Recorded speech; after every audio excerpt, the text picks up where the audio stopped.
হরে কৃষ্ণ। এখানে ভগবান দশম স্কন্ধে দশম অধ্যায় 5 নম্বর শ্লোকে বলছেন, ভাগবত শ্রীমদ ভাগবতে মহাপুরাণ বলা হয়েছে, যদৃচ্ছয়া চ দেবর্ষি ভগবান স্তোত্র কৌরব তপস্যা নারদো দৈব ক্ষিবানো সমবুদ্ধত।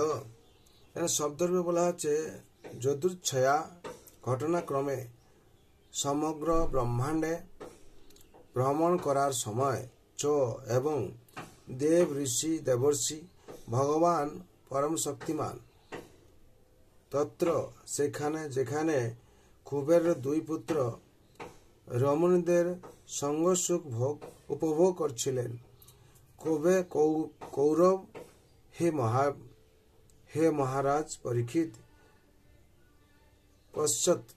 অপশ্চাৎ যখন তিনি দেখছিলেন দেবর্ষি নারদ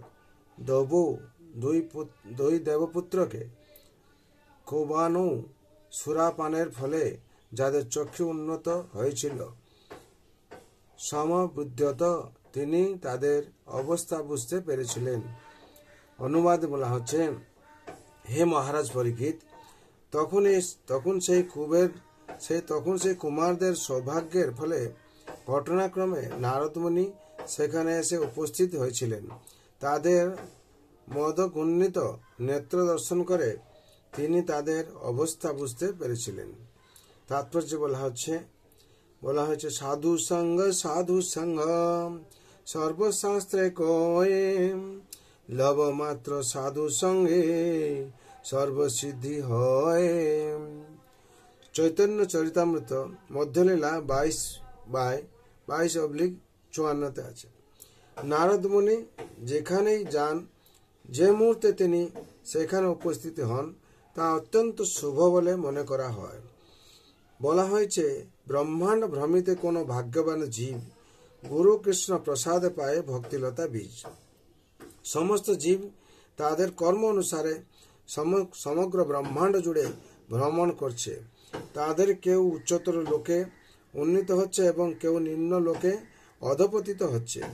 এভাবেই ভ্রমণরত কোটি কোটি জীবের মধ্যে যিনি অত্যন্ত ভাগ্যবান, তিনি কৃষ্ণের কৃপায় সদ্গুরুর সঙ্গলাভের সুযোগ পান।